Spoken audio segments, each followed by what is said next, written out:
Hello, and welcome to the Total Mental Performance Podcast, the one and only mindset podcast dedicated to helping fitness entrepreneurs and coaches master their mindset, giving you insider access to industry leaders around their psychology, their campfire stories, and the mindset required to be successful in this business. I'm your host, Kieran O'Neill, mental performance coach and founder of Total Mental Performance, the world's fastest growing specialist mindset service dedicated to the fitness industry. So, without further ado, let's lean in and listen. Yes, team. I hope all is well in your corner of the world. Today we have a very special guest, and this is Jonathan Silles. Jonathan is a TMP all-star. What he's achieved over the last 5 months has just been absolutely incredible. He's an online coach, and his growth and the way that he coaches his clients is super fascinating. He's also had not an easy background either to get to where he's got to, and there's been some really incredibly difficult conversations we've had over the few months, but if I could describe his journey, it would be he's gone from distracted procrastination to focused flow state. And I think we all have a lot to learn from him. So Jonathan, mate, thank you so much for coming on. Thank you for having me here. So talk to me, how did you get into coaching? How did that start? Originally started as a little bit of a passion, I suppose, playing sport when I was younger and looking to be able to improve performance on the pitch. It was just kind of like the next thing to do. After a while, kind of realized that I was much better inside in the gym than I was on the pitch, and that became a little bit of a passion for me then.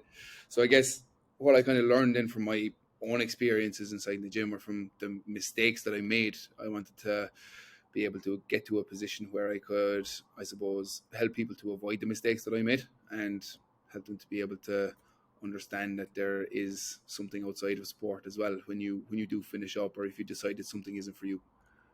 So you talk about some mistakes that you made. What would you say the mistakes you wanted to help people avoid? I think the probably the same mistakes that everybody makes is kind of getting into the gym and not knowing exactly what you're doing. So just going in and picking a couple of random machines or a couple of random exercises, or you see a big bodybuilder over in one corner of the gym doing an exercise and you're like, oh, that looks cool, so I think I might go and do that one there myself, without actually having any plan, any structure, or any idea of what you're kind of doing, I suppose, in a sense. Yeah, for sure. So you've been on quite a journey the last few months and you're in a space now. I mean, just describe the conversation we had earlier, for example. Just describe where you were when you first started working with us and then where you are today, because it's been quite an interesting journey.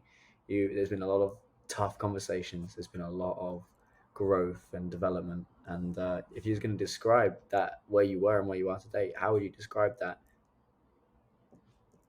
So I think, yeah, I mentioned this earlier on. I suppose to describe where I was at the start, it was almost like climbing a mountain backwards with 20 kg vests strapped onto me.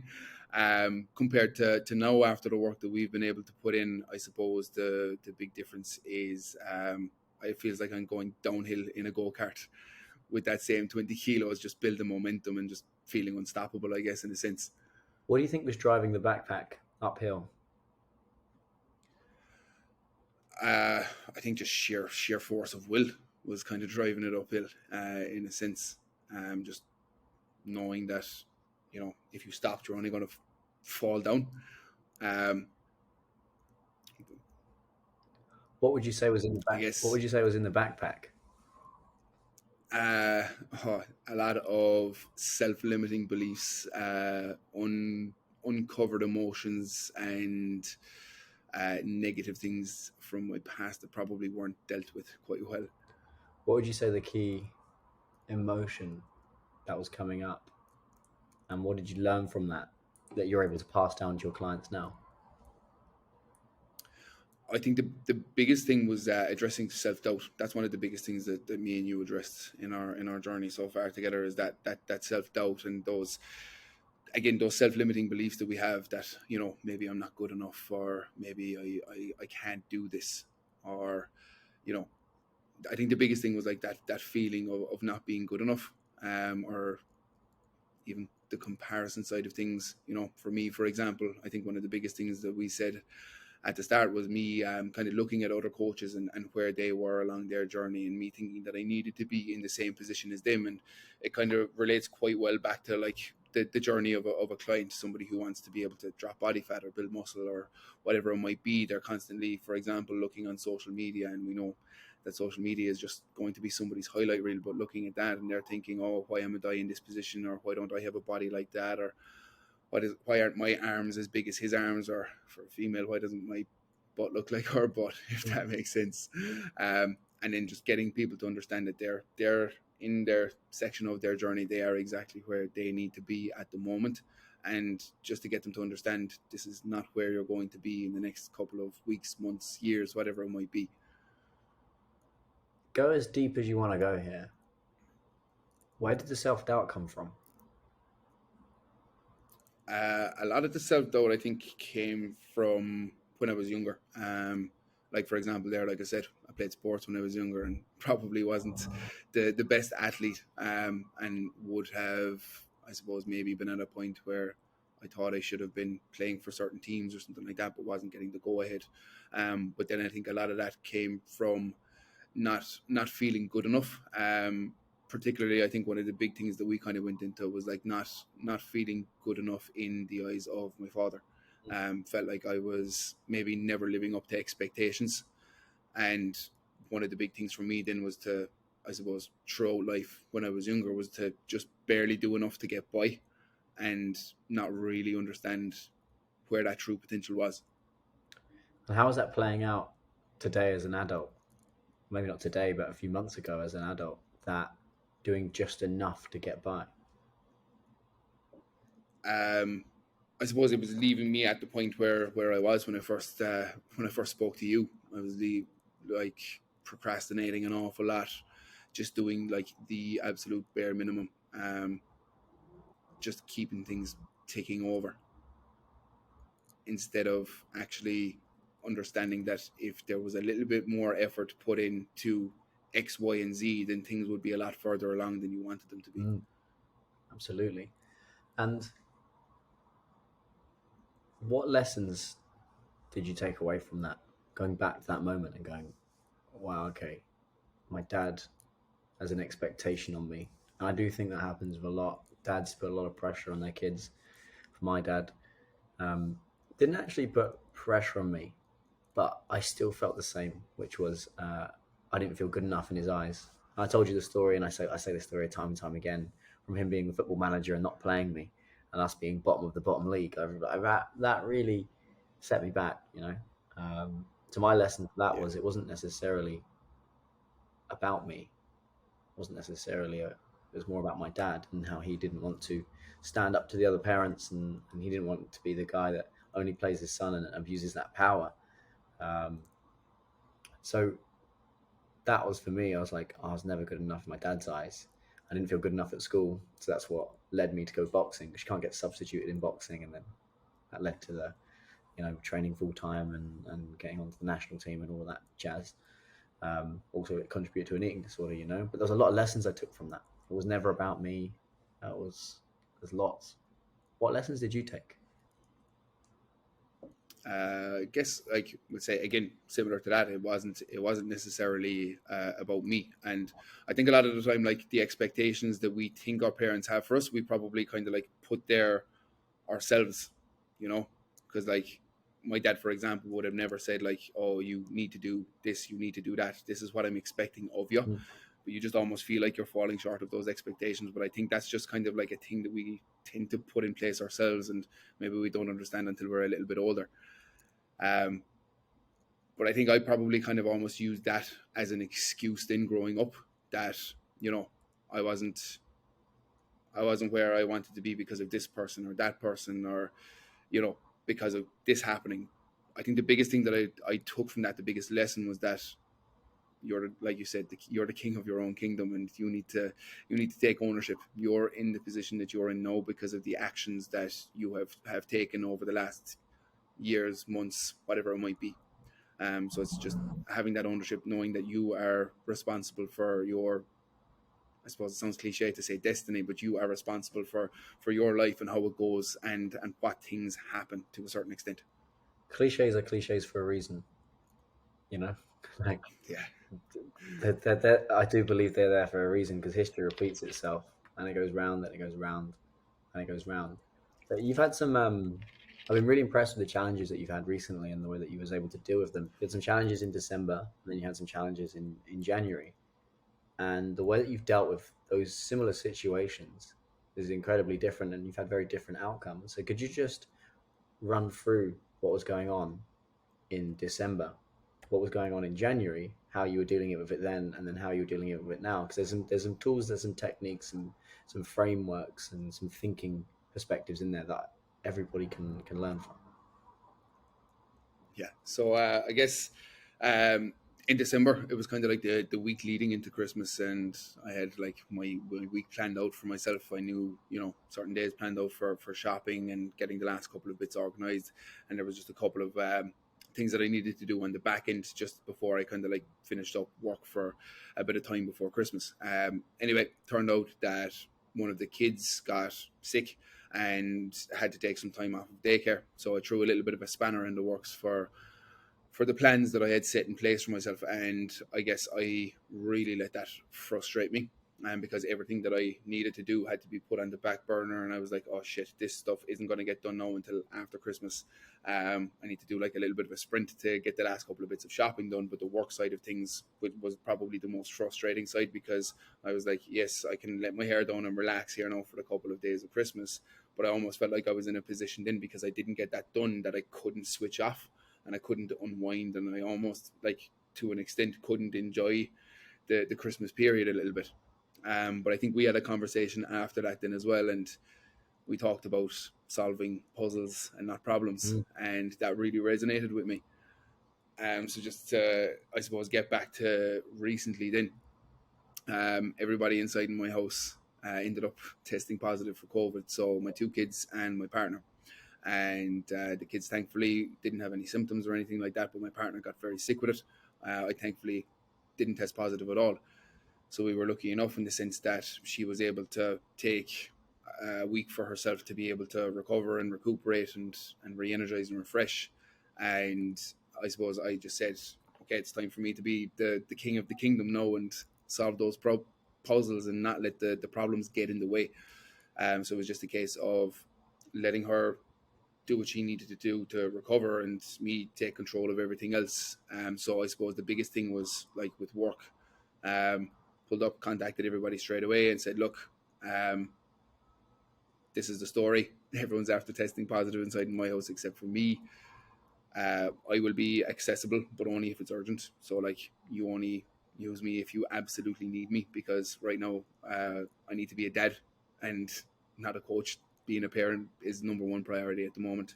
And basically, it just, like, allowed me to kind of like shift around my schedule, maybe do a little bit of work in the evenings after the kids were put to bed and stuff like that. But I think the biggest lesson that I took from it, again, was like solving the puzzles and not the problems, like you said, but the way that I reacted to the situation rather than letting it get down on top of me. It was a case of, okay, you can manage this, you can control it. If you react in the correct way, then everything is going to work out fine. And a lot of coaches would be too afraid to tell their clients that's the deal. A lot of coaches would not have set the boundaries. What was your client's responses to you explaining the situation? Because you were very firm. You said, "I'm not going to be available at this time unless it's very urgent. Don't message me." And that would terrify a lot of coaches. You set those boundaries, and how did your clients respond? And also, how did you feel off the back of that? They were actually, my clients were really receptive, actually, and really respectful as well. So they actually thanked me for being transparent and being open and honest, and they obviously gave well wishes to herself and hoping that she would feel better as well. But I think a big thing is, like, particularly with online coaches, we feel like we need to be there 100% of the time and almost holding our clients' hands or something like that. And that was something that we had kind of set out initially when we had first started working together, was like setting those boundaries so that you have the energy and the bandwidth to be able to focus on things outside of your business and outside of, like, your actual clients, which is going to give you more fulfillment at the end of the day. So I think that when we had done that work at the start, it made things a lot easier. And especially if I've ever had to have those types of conversations with clients now, it's made me understand that, nobody's going to die if they don't have contact from you within 24, maybe even 48 hours. You know, they still know what they need to do. They can still contact you if something is urgent, and you will still get back to them if something is urgent. But I think when you start to set those boundaries, it just gives you so much more freedom. It gives you so much more peace of mind as well. Yeah, and you've done a great job of that, because structure and boundaries does equal freedom. And I'd like, when we talk about boundaries, what boundaries have you put in place that's allowed you to protect your time and energy? So I guess big things is like my morning and evening routine. So one thing that we took was like setting the phone on airplane mode before going to bed, and it doesn't come off airplane mode. For example, if I'm going to the gym early in the morning, it won't come off airplane mode until I get to the gym. Or if I am, let's say, working in the office at home, it will be a case of the phone goes on airplane mode until morning routine is done, finished. So for me, morning routine would be um, get the kids organized to go to daycare, have breakfast, have a half an hour to myself, whether it's reading, drinking coffee, whatever it might be, plan the work for the day, know what needs to be done on the schedule, and then phone can come off airplane mode then. So that's like one of the biggest distractions that I've managed to eliminate. Another big thing there as well is like I mentioned, the lockbox with the phone. So anytime that there's deep work that needs to be done, phone goes into the lockbox. It's set as a timer, so that's kind of like my sprint time. Then I go do as much work as I can in the hour or whatever it might be. Phone opens up, then I have the opportunity to have 10 or 15 minutes to get back to messages if I want to scroll through social media or whatever that might be. Excellent. And what does life like now look like? What does life look like now that you're able to have those boundaries and you're able to set those? A lot more productive in terms of, you know, being in a position where I was procrastinating 5 or 6 months ago. Now we're kind of like hitting that flow state with work, and we're just basically getting shit done. And let's talk about something that kind of gets pushed aside, and I think we forget about in the coaching world, particularly when we're putting expectations on coaches to grow and scale their businesses, which is you have a family and you're a parent. And I think people forget that, particularly when they're comparing themselves to others. And I'm not a parent, but I've worked with many, many parents, and I think about how hard my parents worked. And the amount of bandwidth that you have to make decisions, to get work done, whilst raising some little human beings, that's hard. And you've been able to build a successful business. And you've always had kids longer than this business has been alive. So Yeah. talk me through some of the challenges and the struggles that you've had there. And obviously, boundaries have played a big part, enable you to not only build a high performance business, get great transformations with your clients, but then also be a great dad and a great partner. Run me through some of the challenges that not everyone sees, and perhaps a few other coaches that are also parents might resonate with. So I guess like the main challenges would be like organizing your time so you can have enough time to actually be able to spend with your kids as well. Like, to give an example, before I moved online, when I was just working one to one, I was working maybe 70 to 80 hours a week on the gym floor. Um, Gone from home 5, 6 o'clock in the morning, coming home for maybe a couple of hours during the day, and then gone in the evening and not being home until 8, 9, 10 o'clock at night, and kids are already in bed by the time you get home. So I think that's like one of the biggest things, is making sure that you have those boundaries set for yourself, so that you can actually spend more time with them and see them grow up. And I think that was probably one of the biggest things, that biggest positive things that came from COVID as well, is that it made things slow down a small little bit, and also brought in the opportunity for me to transition my business online, which gave me that much more freedom to be able to have structure and be able to spend time with them. But some of the challenges that come up then as well is like, you know, kids get sick, you you work from home, so you're the person that's going to be there to take care of them. Um, that's probably like one of the biggest things. But then like just making sure that you actually have that time to be able to spend with them is probably the biggest challenge. But once you got that set in place, then that boundary is there. So, you know, they're priority number one. So nothing can break through that boundary then either.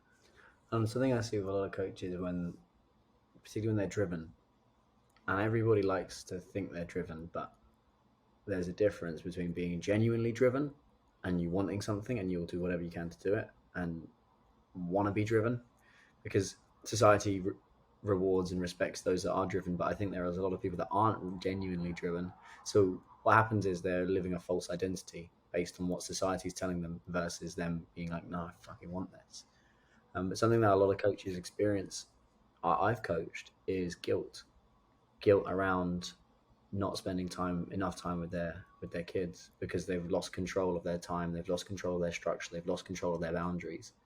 That then means that when they are with their kids, they're not present because they're thinking about work and they're stressing. And then when they're not with their kids, they're feeling guilty that they're not with their kids when they're working, so they're not fully focused. Is that something that you've seen and experienced? Definitely, yeah, definitely, 100%. Even like that time when we initially started procrastinating a lot with work, that was probably exactly where I was, procrastinating a lot with work, and then knowing that there was tasks that still needed to be done, and you're trying to spend time with the kids, but all you can think about is work. And then when you're at work, you feel again like that, just feel guilty for not giving them what they actually need from you, and being present there with them is yeah, it's a pretty shit feeling. Hmm. um, but I think we've managed to definitely sort through that now as well, so that when I do spend time with them now, I'm a lot more present with them, and I can actually focus on enjoying that time and not having to worry about, oh, this needs to be done, or this needs to be updated, or X, Y, and Z needs to be done for work, because it's a case of work gets done during work time, and family time is family time. If you could have got here in half the amount of time, whether that's the number of clients, the business revenue, just the flow state, and just you are the king of the kingdom, and getting to that position. If you could have got there in half the amount of time, how would you have done it? I wouldn't have been possible. Genuinely wouldn't, because I suppose the amount of time that it took was, again, it's like if you're talking to somebody about a fat loss journey. If you were going to cut it in half the time, it would have been like a quick fix, band-aid over a fucking bullet hole kind of a thing. Do you know what I mean? Um, and it would have been like a big crash and burn afterwards. So like we could have done something in like 2 months, 3 months, but it wouldn't have stuck. It wouldn't have been a habit. It wouldn't have Mm. been something long term that we have like built in for the next 15, 20, 30, 40 years. So, if there was something the you 5 or 6 months ago could have learned from you now, which would have been so helpful, would have saved you some time, would have helped you take the pressure off, what would it have been? uh, Setting boundaries was definitely the biggest one that had the absolute biggest impact since we started working together. Because I think, like, I remember when I was talking to you at the start, it was like everything was scattered all over the place, and I was literally like trying to do 5 different jobs at once, and then like even trying to be a parent in the evenings, but still doing work at the same time, and getting so distracted that I'd mess up with what I was trying to do at work, and then I'd mess up something that I was trying to do for the kids then as well, and I was just like being pulled and dragged in too many different directions. And it was because I had zero structure. So when we started putting in those boundaries, then everything started to fall into place, and that flow state that we constantly chase became a little bit easier to achieve then as well. It's when the rubber hits the road, and Ben Heron, another coach who came in to do a masterclass at the academy, he he had a really nice phrase. I don't know where he got it from, about productivity. And he said productivity is about how much product do you ship, how much product do you build, and we often spend time kind of just dancing around the tasks, or getting distracted, or being on our phones, or scrolling on Instagram, or whatever. But you manage to go literally put rubber to the road and start shipping product, and it's a testament to how far you've come as a coach, as a man, as a leader, as the king of the kingdom. And obviously that shows in the results with your business and how you've been able to scale that whilst managing a family. How cool is that? Thank you. Yeah, it's pretty cool, man. Pretty cool. I have you to thank for it anyway at the end of the day. Teamwork makes the dream work, mate. And I can only advise. And you're the one that picked up the iron, started work in a way, and you've built the product. Product being your solid mindset, your attitude, the amount that you're getting done. You've got a solid boardroom around you of great advisors. I think that's quite important to make sure that you have people checking in on your stuff and keeping you on track. And yeah, you're on the path. Yes, sir. Definitely. So if I was to ask you, not TMP, but the phrase total mental performance, if you had total mental performance, how would you know? How would you describe it? It's like with, without it, it's like the pieces of the jigsaw puzzle are turned upside down. Whereas when you have it, the pieces of the jigsaw puzzle are face up and the picture is actually in front of you as well. If I was to put it that way, that would be how I describe Wow, that's a great metaphor. Clarity, vision, everything's falling into place. I love that. it. Exactly. And then I'll think about TMP, the team. How would you describe TMP? So I think I mentioned this to you before as well, as like, being an online coach, we talk to people who have like never had a coach before, and we say how, having a coach is going to get you from A to B faster, more efficiently, and it's going to make sure that you don't make any of the mistakes that you're going to make if you don't have a coach. And I think this is exactly what TMP is for mental performance. It's a case of, yeah, look, you can download this app or that app, or you can read this book, or you can practice this thing, or you can watch this video on YouTube, but you don't know if you're doing the right thing at the right point. Whereas working with you, we started from scratch and we figured out where we were at that exact moment in time when we started, and then we kind of like built our foundation from there, and we were able to kind of like lay out the plan and decide where we needed to go, what needed to be worked on in that immediate time. And then every time we spoke after that, once we had that work done, we were able to move on to the next step. Whereas without that, you're kind of throwing shit at the wall and seeing what sticks. That's it. And I actually heard that phrase from my first ever CEO. He said, I asked him, how do you be successful in sales? And he said, it's really simple. If you throw enough shit at a wall, but it's a very hard way of doing some of it will eventually stick. And I thought, well, that's great, but that doesn't seem optimal. So I took the analogy Yeah. and I butchered it, and I says, okay, well, at some point I need to make sure I'm throwing the right piece of shit at the right wall. And as I get more experience, I'll Exactly. learn which walls to throw at.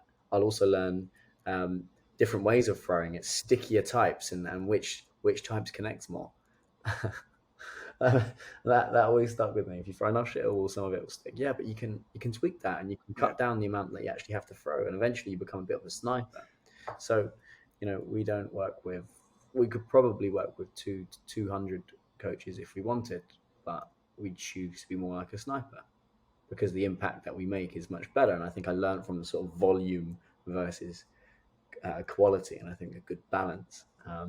That's a really interesting perspective. Um, and then Drew McNeil in our academy, as I was explaining that analogy once, he said, "Oh yeah, so Kieran, you're a top tier shit slinger," and that really tickled me. Well, Jonathan, mate, thank you. True in a sense, though. Go on. No, I just said, yeah, true in a sense.